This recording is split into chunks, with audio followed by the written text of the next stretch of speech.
Feedback 4, the toxic graveyard.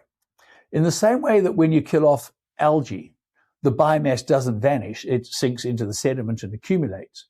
So it is with the copper from algaecides. It doesn't just disappear. It accumulates in the lake sediments year after year, creating a toxic legacy that lasts.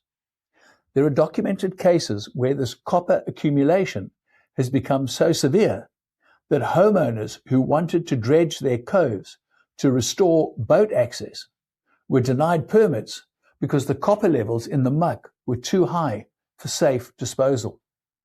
The sediment was classified as hazardous waste because of the high levels of heavy metals, specifically copper, that it contained. Their lakefront property effectively became a shoreline on a toxic dump. And because this copper-laced mud is toxic, it kills the bottom-dwelling animal life that consume organic matter in the sediment and are the foundation of a healthy food web. So even more dead carcasses pile up in the toxic sludge. You can't bring your lake back to life by killing things.